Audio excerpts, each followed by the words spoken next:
Praise the lord. దేవుని స్తోత్రం. ప్రభువైన యేసుక్రీస్తు నామములో మీ అందరికీ 2025వ సంవత్సరపు భస్మ బుధవారం శుభాకాంక్షలు అందరికీ పొందనాలండి. మరి మా గ్రామంలో పెద్దలు వచ్చినట్టు ప్రైజ్ లార్డ్ సార్. అందరికీ పొందనాలు. God bless you. Long place దూర ప్రాంతంలో వీక్షిస్తున్న వారికి ఇది ఒక పండుగ. భస్మ బుధవారపు ఆరాధన మన జీవితాన్ని ఇప్పటి వరకు పరిగెడుతున్నాం. ఈ పరిగెత్తే సమయంలో మరొకసారి refresh our lifes, spiritual rest, ఆధ్యాత్మిక విశ్రాంతి పొందే దినాలు 40 దినాలు. మనం పరిచయం చేసుకుంటూ పశ్చాత్తాపడుతూ సందేశంలోకి వెళ్దాం. కాబట్టి అందరూ కూడా ఈ వేకోత్సవాన్ని చక్కని మంచి వాతావరణంలో ఆరాధించిన ఆశీర్వాదాలు మీడియా వారికి కూడా తెలియజేస్తూ, అలాగే సోదరులారా ఎవరైతే గృహాల దగ్గర మీ బిజీ లైఫ్లో వింటూ ఉన్నారో, తయారవుతున్నారో, సిద్ధపడుతున్నారో, లేక పనులు పెడుతున్నారో, మీరందరూ కూడా కొద్ది నిమిషాలు వాక్యం వినాలని పాటతో తర్వాత మనము వెళదాం. అందరూ కలిసి కింగ్ ఆఫ్ కింగ్స్, రాజులకు రాజైన యేసుని మనం పూజ చేద్దాం. 62వ నెంబర్ పాట పాడుకుందాం. రాజులకు రాజైన మన విభుని పూజా చేయుటకు రండి. రాజులకు రాజైన మన విభుని పూజా చేయుటకు రండి. ఈ జయ శాలిగన్నా మనకింకా రాజవారులు లేరని. రాజులకు రాజైన మన విభుని పూజా చేయుటకు రండి.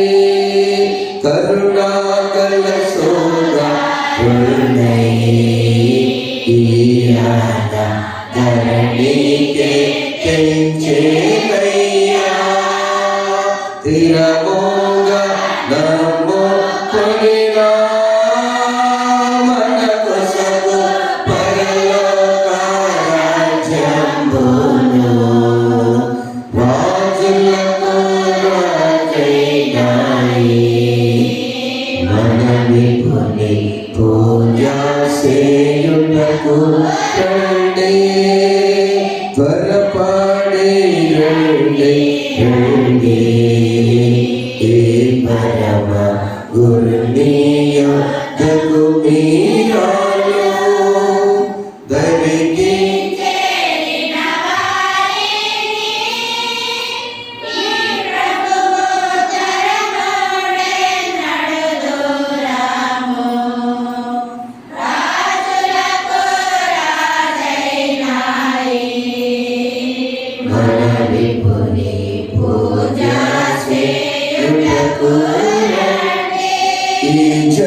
జయశాలి కన్నా మనకింకా రాజవారులు లేరని.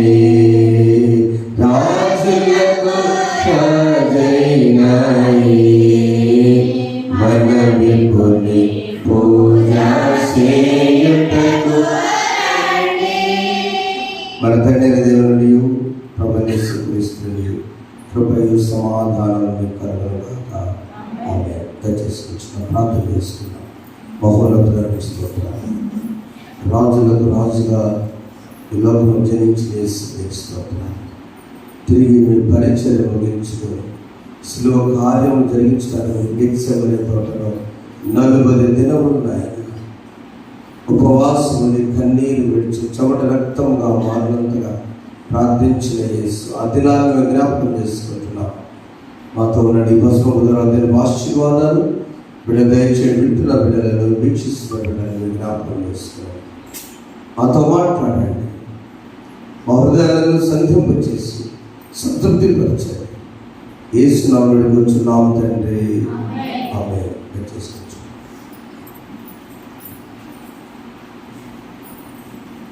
2025 సంవత్సరము భస్మ బుధవారంలో దేవుడు మనందరూ సజీవ దైవజనులు గమనించి ఈ యొక్క షెడ్యూల్ అంతా కూడా ప్రార్థనాపూర్వకంగా మనం జరిగించుకుంటూ వస్తున్నాము. దానిలో భాగంగా ఈ దినము ఇచ్చిన అంశాన్ని ధ్యానం చేసుకున్నాం. యోవేలు గ్రంథము 2వ అధ్యాయం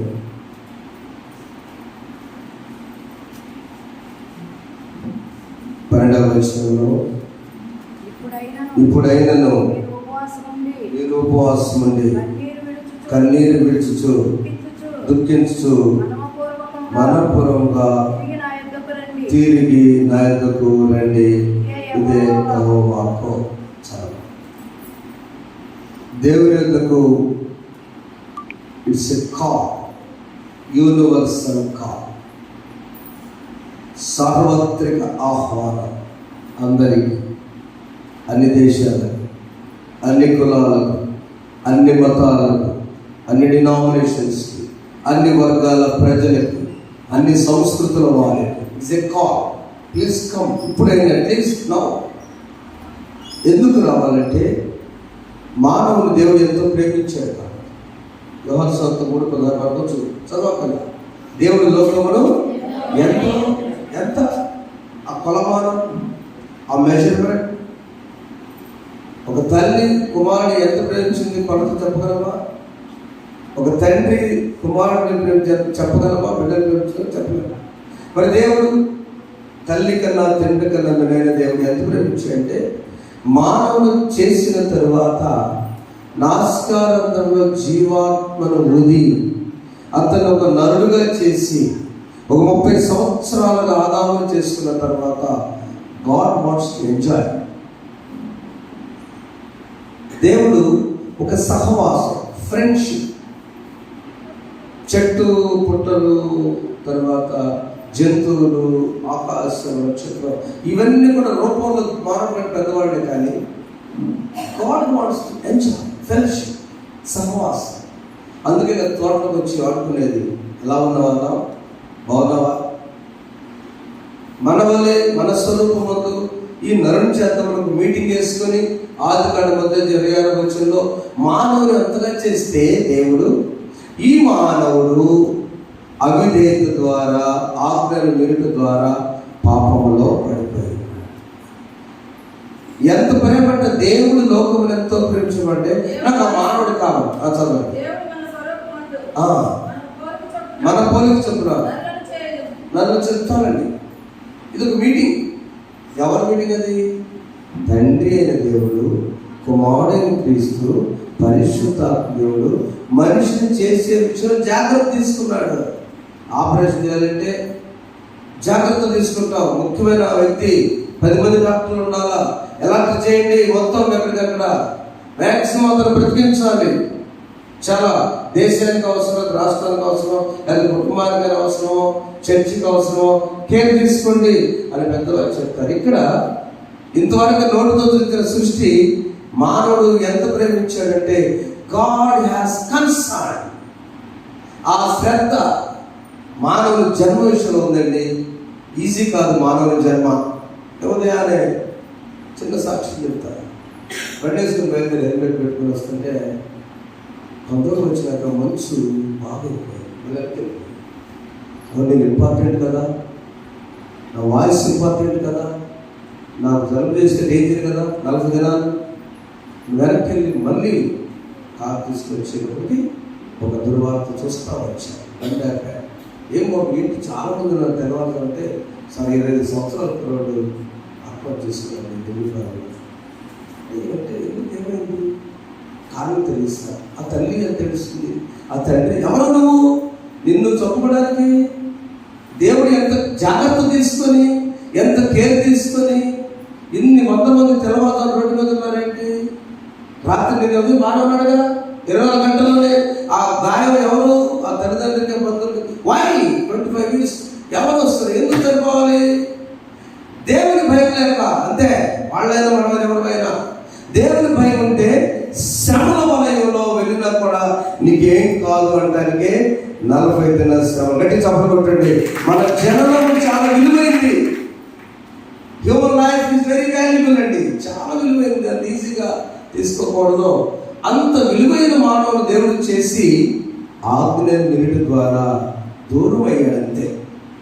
ఏదేదో అనుకుంటున్నా ఆయన కుమార్ నువ్వు వెళ్ళి, ఏ మానవుడైతే ఎక్కడికి వెళ్ళాడో పాపం ద్వారా ఆయన మరలా నా దగ్గర రావడానికి మరి అగాధంగా తండ్రి, ఈ అగాధం ఎవరు కూర్చోలేరు, ఇట్ నాట్. మరి ఎవరు? నా ప్రియ కుమారుడే ఈ లోకానికి వచ్చాడు. రాజులనే రాజు వెలసే పశువుల పాకలో పాపుల పాలిట రక్షకుడు, నవ్వెను తల్లి కౌగిలిలో భయము లేదు మనకిలలో, జయము జయము. That is the purpose. అది క్రిస్మస్. ఆ గొర్రె పిల్ల ఈ లోకానికి వచ్చింది ఎందుకంటే ఈ కార్యం కోసం వధించబడటానికి. అర్థమైందా?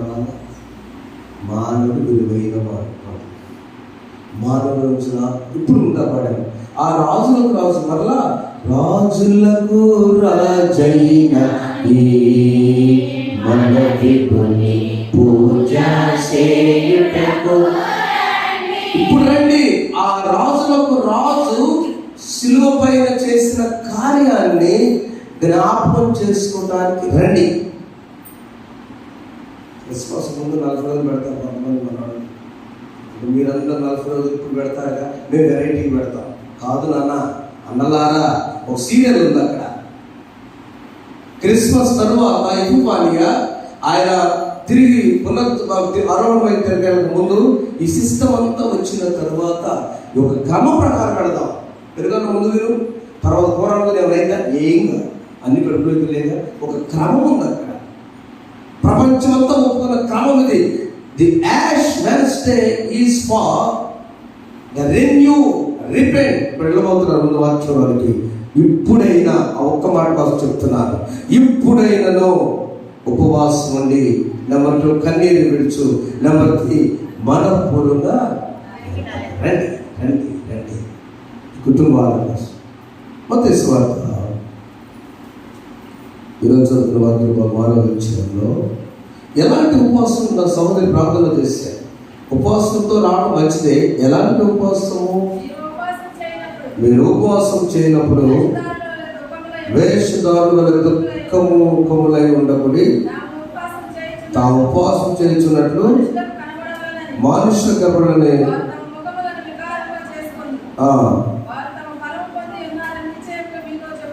రెండు రకాల ఫలాలు ఉన్నాయి. దేవుడిచ్చే ఆశీర్వాద ఫలం వేరు, ఆశీర్వాదం కాని ఫలం. నేను దాని నోటితో చెప్పలేక, దుఃఖముతో ప్రజలు కనిపించేటువంటి ఉపవాసము వద్దు. హేబేలు గ్రంథంలో చెప్పిన ఉపవాసమేమో దుఃఖించుచు కన్నీరు విడుచు మనపూర్వకం జరిగిందేదో జరిగింది, ఇప్పుడైనా జరిగింది. గతం వద్దు, అసలు త్రవ్వుకోవద్దు, అసలు గతం గురించి మాట్లాడకూడదు. గతం గురించి ఏం మాట్లాడినా మన మనసు టెన్షన్ పడింది, మళ్ళీ పిల్లలకు వచ్చింది, మళ్ళీ వెళ్ళాల్సిందే స్కానింగ్. గతం గురించి మాట్లాడద్దు. గతం అన్నాడు, చాలా చక్కగా చెప్పాడు, సింపుల్గా చెప్పాడు. గతం గురించి కదా నువ్వు ఆలోచన దేంతో సమానం అంటే, చనిపోయిన శవం దగ్గర కూర్చొని మరి పని చేసేవాడు అటెండ్ చేసేవాటే అంత ఉపయోగం. వాళ్ళ ఉపయోగం ఉందా? తిరిగి ఆన్సర్ వచ్చిందా? సింపుల్. ఒక డెడ్ బాడీతో మాట్లాడే అంత ఉపయోగం లేదు. గతం గురించి నువ్వు త్రవ్వుకున్నా, గతం గురించి ఆలోచించినా, గతం గురించి ఏం చేసినా, ఇప్పుడైనా అంటే వేసి పెట్టుకుందాం. 5వ తేదీ మార్చి మాసము గతాన్ని మర్చిపోవడానికి, జరిగిందేదో జరిగిపోయింది నా జీవితంలో అనేటువంటి చెప్పినప్పుడు ఎలా ఉంటుంది? నాట్ హిపోక్రిటికల్ ఫాస్టింగ్ అంటే వేషధారణతో కూడిన ఉపవాసం మనకొద్దు. పబ్లిక్గా భోజనం పెట్టినప్పుడు పాస్టర్ని పోయించాడంటే నేను ఉపవాసంగా దగ్గర నేను ఇప్పుడు నిలబడుతున్నాను అనుకో, ఉపయోగం ఉందా? ఎక్కడ కూడా ఆ పరిస్థితి ప్రభుత్వం చెప్పారంటే మీకు మంచి ఫలం దాచిపెట్టాను. ఎలాంటిదంటే 17 వచ్చిన చూడండి.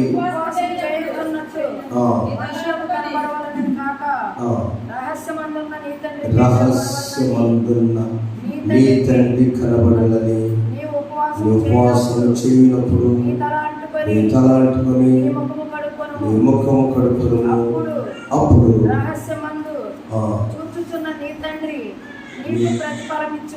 రెండే రెండు point. Number 1, show your heart to your father. నీ హృదయం దేవుడికి కనబడాలి. తలకు సాదృశ్యమైనట్టు శుద్ధీకరణ జరగాలి. Not physical, emotion. మీకు కొంచెం అర్థపడుతుంది. తలంటే ఎందుకంటే తలంటిన తర్వాత నిద్ర వస్తుంది కదా, అలా ఇప్పుడు వచ్చే షాంపూ పిచ్చి షాంపూ ఉన్నారు. కూల్గా అయితే రసం చేయండి, కళ్ళలో రసం పోయి అదంతా పోయిన తర్వాత మళ్ళీ చక్కగా మంచి నిద్ర వస్తుంది. ఈ తలలో ఉన్నటువంటి ఆ మురికంతా పోయినప్పుడు విశ్రాంతి. తలంటుకో. ఈ తలంటడం శుద్ధీకరణ, cleansing process to emotional things. ఎప్పుడైతే నీ తల ఇదంతా కూడా ఇక్కడి నుంచి ఇక్కడే మనుషులు ఏం చేసినా నిర్ణయం తీసుకున్నా కూడా ఇంపార్టెంట్. ఇదంతే ఉంది పాపం, అమ్మాయికి చెయ్యి వెళ్దాంపా అంటే కొట్టుకుంటే కొట్టింది, నడువంటే నడిది. ఈ తల శరీరాశ, నేత్రాశ, జీవన అంతా కూడా ఇక్కడి నుంచి ఆలోచిస్తాను. ఇలా మొదలు పెట్టినప్పుడు నీవు తల అంటున్నప్పుడు నీ తండ్రికి కనబడి ఫస్ట్. 3వది వచ్చినప్పుడు నీకు మంచి ప్రతిఫలం దొరుకుతుంది. అర్థం పెట్టారా? ఇది నాన్న ఉపవాసాలు అనేటువంటివి మనం చేసుకునే ముందు ఈ భస్మ బుధవారము అనే దానికి అర్థం చెప్పి నేను ముందుకు పెడతాను. భస్మము అంటే బూడిద. మట్టలాదివారం గత సంవత్సరం 2024లో ఈ మట్టలను తీసుకొచ్చి యెరూషలేము దేవాలయంలో ఒక చోట వేసేవాడు. పోయిన సంవత్సరం అవన్నీ కాల్చేవాడు. అవన్నీ కాల్చి బూడిద చేసేవాడు. ఆ బూడిదని మనం ఈ బూది అంటారు చూసారా, ఆ బూడిదని తీసుకొని ప్రతి ఒక్కరు కూడా సిలువ గుర్తు చేసుకునేవాడు యూదులు. కారణం ఏంటంటే, అయ్యా రాజుగా వచ్చి రాజులకు రాజుగా నిన్ను ఊరేగించాము, ఈ ఊరేగించిన తర్వాత మా జ్ఞాపకాలు లేవని చెప్పేసి అందుకనే హైందవులు ఆ చితికలను ఆ బూడిదని తీసుకెళ్ళి పరిశుద్ధంగా ఎక్కడో కలుపుతూ వస్తున్నారు. వాళ్ళ విశ్వాసం, వాళ్ళ పితరుల యొక్క ఆ బూడిదని తీసుకెళ్ళి కలుపుతారు. పవిత్రమైన బూడిద. ఈ శరీరం యొక్క ఏ రూపము లేదు కాబట్టి నీ శరీరమును మీరు జ్ఞాపకం చేసుకునే ముందు నిన్ను రాజుగా ఊరేగించిన ఆ ఖర్జూరపు మట్టలన్నీ కాల్చి ప్రతి కుటుంబంలో ప్రతి సభ్యుడు ఆ దినాలలో రాసుకునేవాడు. అది భస్మము యొక్క విలువైన రోజు. నెంబర్ 2, ఆనాడు రాజుగారు నేవ పట్టణంలో గోనె పట్ట కట్టుకొని బూడిద రాసుకొని ఉపవాసం ఉండి కన్నీరు విడిచి దేశం కోసం ప్రార్థన చేసి తగ్గింపుకు సాదృశ్యం బూడిద. మొదటిది రక్షణకు సాదృశ్యం, 2 తగ్గింపును సాదృశ్యం, 3వది ఏమనగా ఇదిగో ఈ లోకములో అతి విలువలేనిది అనిపించే బూడిదని ఇదివరకు అంట్లు కన్నా వాడేవాడు, కనీసం అది కూడా లేదు. ఎంత విలువలేనిదని కూడా అది మాకు విలువైనదని గ్రహించేటువంటిది ఈ భస్మము బూడిద. మనము విలువలేని వారమని తగ్గించుకోవాలి. Irrespective of creed, culture, education, richness, అది ఏదైనా కూడా దేవుని దృష్టిలో ఈ నలుగు దినంలో అందరూ ఒకటే. అందుకనే క్రింది భాగంలో మన సమయలేదు కానీ నీ ధనం ఎక్కడో అక్కడనే నీ హృదయంలో కానీ 21వ వచనంలో కూడా ఉన్నది. దేహమునకు దీపము కన్నే కనుక నీ కన్ను తేటగా ఉండే. మత్తయి సువార్త 6వ అధ్యాయము 22వ వచనము. దేహమునకు దీపము కన్నే కనుక అంతే. లైట్ ఎవరంటే మనకి ఏ లైట్లన్నా పోతాం కానీ ఈ 2 లైట్లు చాలా ఇంపార్టెంట్. ఈ లైట్లు దేహమునకు దేహమే దీపం. మన దావీదు జీవితంలో మంచి చూడాల్సిన లైటు చెడు చూసింది, మంచిని చూడాల్సిన కన్నులు చెడుని చూసింది కదా. చెడుని చూసి అది మంచి వ్యక్తిని, ఒక మంచి మహారాజుని డ్యామేజ్ చేసినాయి. అందుకని ఆయన ఏమిటంటే 4 విషయాలు ఫలించాలంటే వేషధారణ ద్వారా కూడా ఫలిస్తావు, అది వేరు మనకొద్దు. నీవు ఫలించే ఉపవాసం, నీవు అనుకున్న నీ కోరిక సిద్ధింపజేయ ఉపవాసం. You want to have the fruitful life, ఒక ఫలింపు జీవితం కావాలంటే మొట్టమొదటి లక్ష్యం ఏంటంటే రిపెంట్. 4 విషయాలు ఉన్నాయి. ఏంటి? పశ్చాత్తాపం. దావీదు తన కళ్ళు దీపాల లాంటి కన్నులు వెళ్ళిపోయి వచ్చి పచ్చడం వల్ల ఆ పాపము లోపలికి వెళ్ళిపోయింది. ఆ పాపం ఎంతవరకు తీసుకుని దారి తీసిందంటే దావీదు కట ఆ దినాల్లో రాజుగారు దేవుడు అడిగితే ఎంతమందినే బాగు చేసుకోవచ్చు. దేవుడు అడగకుండా చేయబట్టి దావీదు ఏం పరిస్థితి తెలుసమ్మా ఏమైందో మీకు తెలుసు. కొడుకు తన భర్తను కూడా చంపేసేయాలి, వచ్చి ఒక ఉరియాన్ని కూడా చంపేసేసి చివరి కొడుకు పుట్టాడు. దావీదు అనుకున్నాడు ఎంత తొందరగా గర్భం వచ్చిందో, నేను ప్రేమించున్నాను కానీ ఆ కొడుకు పుడితే కొడుకు బ్రతికాడా? జబ్బు వచ్చింది. దావీదు ఏం చేశాడు? ఉపవాసం ప్రార్థన చేశాడు. అంటే నువ్వు ఏం చేసినా ఉపవాస ప్రార్థన చేస్తే దేవుడు ఇష్టపడతాడా? బ్రతికాడా చనిపోయాడా బిడ్డ? కానీ దావీదు చేసిన ఉపవాసం బిడ్డ కోసం అనుకున్నాను, కానీ తను పశ్చాత్తాపడతాడు. జీవితం ఎందుకు ఇలా జరిగింది? ఇక అంటున్నాడు, దేవా నా యందు శుద్ధ హృదయము కలుగు చేయి. దావీదు ఆ ఉపవాస దినాలు ముగించిన తర్వాత 9 దినాలు ముగించిన తర్వాత మొత్తం క్లోజ్ చేసుకుని మళ్ళీ స్టార్ట్ చేసే లైఫ్ ఏంటో తెలుసా? Repentant life. అది నిజమైన ఉపవాసం. దేవుని దగ్గర నువ్వు ఫలించాలంటే రిపెంట్, పశ్చాత్తాపడాలి. నెంబర్ 2, రెన్యూ, పునరుద్ధరించుకోవాలి. ఏమి గతంలో చేశానో, నేను గతంలో దేవునికి ఎంత నమ్మకున్నానో, గతంలో నా లైఫ్ ఎంత బాగుందో, ఎందుకు నేను ఇలా పడిపోయాను? తిరిగి మరలా ఆ దినాలు నాకు కావాలయ్యా. 51వ కీర్తన 10వ వచనం చదవండి. దేవా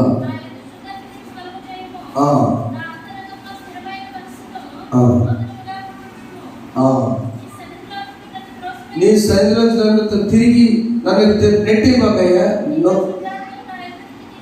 అది చాలు. దావీదు కోరుతున్నాడు ప్రార్థన. ఏం ప్రార్థన? అయ్యా తిరిగి నా యొక్క దేవుని శుద్ధ నాయను అలా ప్రతిష్ఠ. జరిగిందేదో జరిగిపోయింది. ఇప్పుడైనను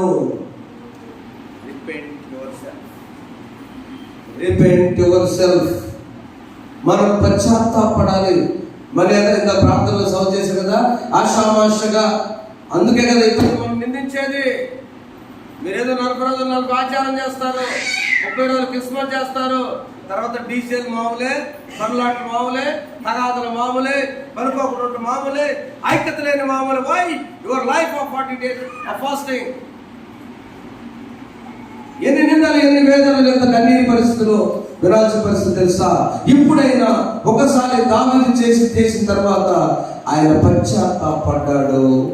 దేవుడితో మంచి చప్పడబడదాం, గట్టిగా ఒకసారి గట్టిగా చప్పడబడదాం. 139వ కీర్తన 1వ వచనం అన్నాడు. ఆ వచనమే పాట పాడని గతంలో మీకు తెలుసు రికార్డింగ్ లో. దేవా నీవు నన్ను పరిశోధన చేయుము, ప్రభువా నీవు నన్ను పరిశుద్ధ పరచుము. దేవా నీవు నన్ను పరిశోధన చేయుము, ప్రభువా నీవు నన్ను పరిశుద్ధ పరచుము. నా అంతరంగములో స్థిరమైన మనసు పుట్టించుము. యేసయ్యా సరిచేయుము, యేసయ్యా సరిదిద్దుము, యేసయ్యా సరిచేయుము, యేసయ్యా సరిచేద్దు. నీవు చేసిన ఉపకారంలోని పాట రాసిన మల్లెల కృపారావు గారు ఈ పాట రాసి, అయ్యా ఈ పాటని గొంతు బాగున్నా బాగపోయినా ఒక పాశ్చాత్య పాడతాం అనుకున్నానని. ఎందుకు అనుకున్నా కాదు, దావీదు యొక్క పశ్చాత్తాప గీతం ఇది. నేను కూర్చుండుట లేచుట నీవు ఎరిగితివి, నా నడక గ్రహించితివి, నాలో తలపు రాకముందే నీవు గ్రహించితివి. నా చర్యలన్నీయు నీకు తెలిసినవి, నా చర్యలన్నీయు నీకు తెలిసినవి. దేవా నీవు నన్ను పరిశోధన చేయుము. ఎప్పుడు ఈ మాట తాగుతున్నాడంటే హీ రిపెంటెడ్ ఫుల్లీ. ఎవరు దేవుడికి అంత మంచి ఫ్రెండ్. సగం పశ్చాత్తాపడల, 30 పశ్చాత్తాపడల. పౌర్ణమి రోజు చంద్రుడు అలా తెల్లగా ఈ బల్బులో రౌండ్ ఉంటాడు, అవునా? పౌర్ణమి ముందు రోజు కొద్దిగానే గ్యాప్ ఉంటుంది కదమ్మా. పౌర్ణమి తెల్లారి కొంచెంగా గ్యాప్. ఆ పున్నమి చంద్రుడు దావీదు యొక్క మనస్సు 100% జరిగిందేదో జరిగింది. ఎప్పుడైనాను ఉపవాసం ఉండి కన్నీరు విడుచు నా దగ్గరకు వచ్చి నెంబర్ 2, రెన్యూ ద స్పిరిట్. నీ యొక్క పునరుద్ధరణ చేసుకోవాలి. పేతురు పడిపోయి తిరిగి లేచిన తర్వాత ఇప్పుడమ్మా పేతురు మారింది. సమయం లేదండి, జస్ట్ చూడండి. అందులో క్రైస్తవే కదా.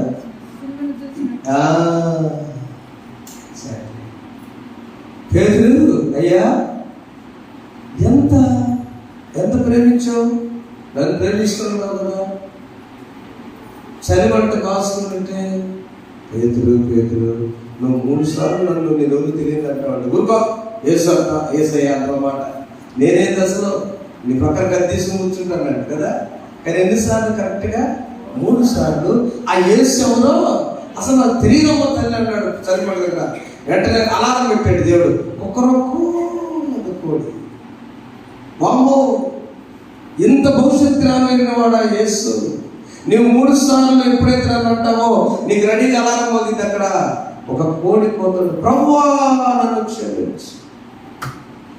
ఈ రెన్యూడ్ ద స్పిరిట్ ఎలా అంటే ఆ క్షమించుకొని వచ్చి ఇక స్టార్ట్ చేశాడు మినిస్ట్రీ. ఇక పరిచయం స్టార్ట్ చేశాడు. ఇక చెబుతూ ఉన్నాడు. సీలైటర్కి వచ్చాడు, పోరా బాబు నువ్వు నన్ను క్షమించు.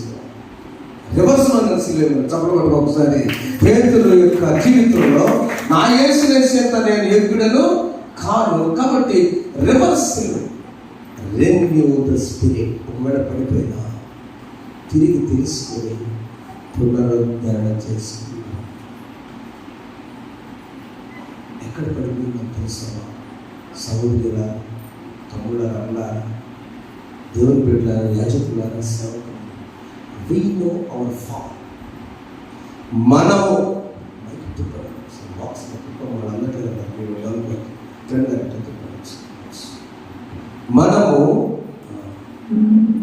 ఎప్పుడైతే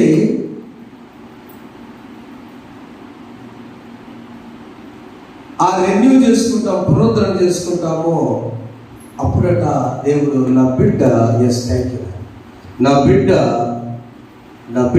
నా సహోదరి, నా కుమార్తె, నా కుమారుడు పట్టుబడి పశ్చాత్తాపడ్డాడు. 2 పునరుద్ధరణ చేసుకున్నాడు. ఇక రెడీ. ఆయన వల్లగా అర్థం చేసుకున్నాం. తప్పే కుమారుడు ఎందుకు ఇక్కడికి వచ్చాను? పశ్చాత్తాపడ్డాను. పశ్చాత్తాపడి 2వది పునరుద్ధరణ చేసుకొని ఏమన్నాడు? మా నాన్న వాళ్ళ ఇంటికి వెళ్తే కొడుకుగా కాదు కానీ ఒక దాసునిగా నేనున్నావు అనుకున్నాడు కదరా. అది పునరుద్ధరణ అంటే. 3వ మాట రిఫ్లెక్ట్, ప్రతిబింబించుట. రిఫ్లెక్షన్, ప్రతిబింబించడం అంటే లోపల నుంచి బయటికి రావాలి భక్తి. జక్కయ్య తాను ఆ 19వ లూకాసు వార్తలో తను ఏం చేశాడంటే ఏదైతే తీసుకున్నాడు, యేసు ప్రభు ఇంటికి వెళ్ళగానే ముందు ఆయన ప్రార్థన చేసుకోలే. నాకున్న ఆస్తి మొత్తం ముందు నా ప్రభువు ముందు 0 అనుకున్నాడు. సగం పేదలకు ఇచ్చాడు. చదువు వచ్చినాము. నా ఆస్తిలో సగము పేదలకు ఇచ్చున్నాను. నేను ఎవరెద్దరను అన్యాయంగా దేన్ని తీసుకునేలా అంతే. ఏంటిది? అక్కడ ఏంటంటే ప్రతిబింబించడం అంటే నీ భక్తి కనపడాలి. జక్కే మార్కెట్ పబ్లిక్ ఎట్లా తెలిసింది? యేసు ప్రభు రాగానే భక్తి ఎలా తెలిసింది? జక్కయ్యకి ఈ ధనం మీద ఆశపోయింది, యేసు ప్రభువే ముఖ్యమైన ధనవంతుడి ఇంటికి వచ్చాడు. అర్థమైందా? That is your reflection. నీ క్రియలు కనపడాలి 40 దినాల్లో. ఈ మధ్య దాకా నేను నేర్చుకున్న గురువు గారి దగ్గర ఆయన కూడా అన్ని సౌండ్ సిస్టమ్ క్యాషువల్ పిచ్చి. నేను ఆత్మీయంగా ఎరిగిన పాస్టర్ గారు, నాన్నగారి స్నేహితుడు ఆయన. నాకు కూడా మైకులు కానీ నాకు చికాకు ఉండేది. ఒక దైవజనుడు చూసిన తర్వాత బిడ్డల మీద కూడా ఆ చికాకు పట్టదు. మైకు ఉంటే పాడతా, లేకలేదు. అసలు చికాకు పోయింది. ఆయన ఏం చేస్తాడు తెలుసా? కరెంటు పోయినాక చప్పట్లు కొట్టుకుంటూ హల్లెలూయా స్తుతిమని పాడుతున్నాడు. ఆయన ఆ రోజు బాగా ఆయన ఆపరేషన్కి వెళ్ళిపోతున్నాడు. నెక్స్ట్ ఆ దైవజనుడికి వందనాలు చెల్లిస్తున్నాను అన్న. కరెంటు పోయిందా? మనకు కూడా వచ్చి మీటింగ్స్ పెడతాం. మొట్టమొదటి రోజు పెట్టుకోక శ్యామల. ఇంకో రోజు చూస్తే ఏముందిలే, ఏదన్నా అసలు ఆయన దేనికైనా పరిసరాలకి లెక్క చేయట్లా. అంటే మన యొక్క అర్థం చేసుకోండి, మన చుట్టుపక్కల మనం ఏలకూడదు. మైక్ ఏమైంది? ఏమైంది? మీడియాడు కుదరాలి. అర్థం చేసుకుని నీ క్రియలు కనిపించాలి. 40 దినాల రోజు కాదు, 40 దినముల తర్వాత కూడా. దేవుని స్తోత్రం. హల్లెలూయా, ఆమేన్, ఆమేన్. శ్రమకాలం అల్లి చెప్పుకుంటారు మా బ్యాచ్. చూసుకో. చివరిగా రిటర్న్. Number 1 repent, పశ్చాత్తాపడ. చెప్పండి, రిపెంట్, పశ్చాత్తాపడదాం. నెంబర్ 2 రెన్యూ, పునరుద్ధరణ చేసుకోవాలి. రెన్యువల్ చేసుకోవాలి కదమ్మా. నీది ప్రతిదీ రెన్యువల్ చేసుకో. లైసెన్స్, నీ బండి రెన్యువల్ చేసుకో. నీ ఆత్మీయ జీవితాన్ని కూడా రెన్యువల్ చేసుకో. 3వది వచ్చేసి రిఫ్లెక్ట్, ప్రతిబింబించు. నీ కార్యాలు క్రియలు కనపడాలి. 4వది రిటర్న్, తిరిగి మరలా వచ్చాక ఎక్కడ పడిపోయామో అక్కడ తెలుసుకుని తక్కువైన కుమారుడు తిరిగి తండ్రి దగ్గరికి వచ్చాడు. లూకాసు వార్త ఏమన్నాడు? తండ్రి ఏమన్నాడు? దూరముగా చూసి తండ్రి బయలుదేరి వెళ్ళాడా, కుమారుడు వచ్చాడు. ఎవరు ముందెళ్ళారు? అందుకు రాశారు ఈ పాట. నా తండ్రి నన్ను చూచి పరిగెడుతూ ఏ తెంచి నాపై పడి చేను నవజీవమును గూర్చి ఇంటికి తోడ్కొని వెళ్ళి నన్ను దీవించేను. నా జీవిత కథయంత యేసు ప్రేమకు ధరలు సాక్ష్యమై ఉండును. నా జీవిత కథయంత యేసు ధరలభూలో సాక్ష్యమై ఉండును.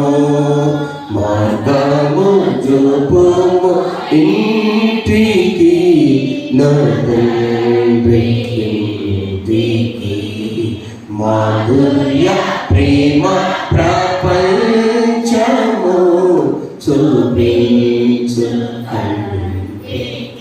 ప్రేమ ప్రపంచం అక్కడ లేదు.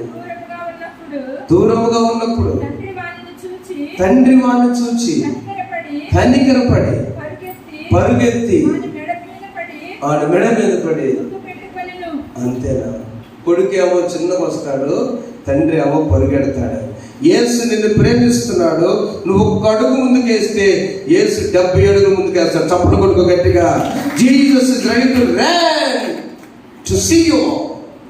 యేసు పరిగెత్తాలని అడిగినాడు. తండ్రి ఆశ ఇప్పుడైనాను ఉపవాసం కన్నీరు విడిచి మనపూర్వక వద్దకు రండి. వేషధారణ వస్తే ఆ ప్రతిఫలం లేదు. మనం నిజమైన ఉపవాసం చేస్తే ఈ ప్రతిఫలము తండ్రి వచ్చి మీద పడి నేను ఆశీర్వదిస్తాడు, హత్తుకుంటాడు, నీ సమస్య పరిష్కరిస్తాడు. దేవుడు జక్కయ్య తన జీవితంలో తెలుసుకున్నాడు. దావీదు తన జీవితంలో తెలుసుకున్నాడు. దానియేలు దగ్గర శిక్ష వేసిన రాజు కూడా తెలుసుకున్నాడు. తప్పేను కుమారుడు తెలుసుకున్నాడు. నీవు నేను తెలుసుకోవడానికి ప్రయత్నం చేద్దాం. రిటర్న్, తిరిగి వద్దాం. ఎక్కడ పడిపోయావు తిరిగి రెన్యూ చేసుకున్నాం. రిఫ్లెక్ట్ అవ్వడం, మన క్రియలు కనిపించాలి. లైట్ రిఫ్లెక్ట్, ప్రతిబింబించాలి. అలా ఉన్నప్పుడు నిజమైనటువంటి ఆనందం. నీ కళ్ళనే దీపాన్ని కంట్రోల్ చేసుకో. నీ నాలుక చేసుకున్నప్పుడు నిజమైన ఉపవాస ప్రతిఫలము దేవుని మీకు దయచేయను కాక. ఆమె పరిశుద్ధులని కొందనాలు. విన్న ప్రతి బిడ్డను మీరు బలపరచండి. మేము ఎక్కడ పశ్చాత్తాపడాలి, ప్రోగ్రాం చేసుకోవాలి. నా తండ్రి, తిరిగి మన పొందినది రిటర్న్ తిరిగి రావాలి. మేమందరూ తెలుసుకోకుండా విషయం యేసునామములో కూర్చున్నాం తండ్రి. ఆమేన్. సమస్త జ్ఞానం నుంచి దేవుని సమాధానం ప్రభువైన యేసుక్రీస్తు మీరు మీ తరపున కావడం కాక. ఆమేన్.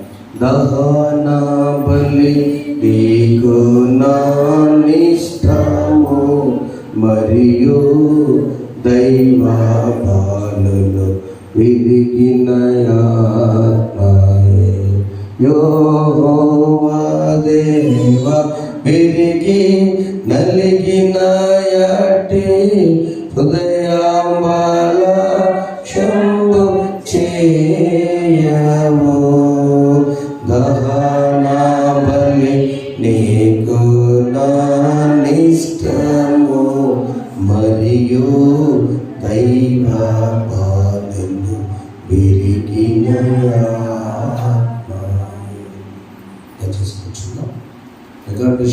దేవుడి నలుగు తెలుగులో మిమ్మల్ని ఫలింపచేయునుగాక. ఎవరైనా ప్రత్యేక అర్పణ తెచ్చినట్లయితే ఈ బస్సు సందర్భంగా దయచేసి ముందుకు రావాలని మనం చేస్తున్నాను.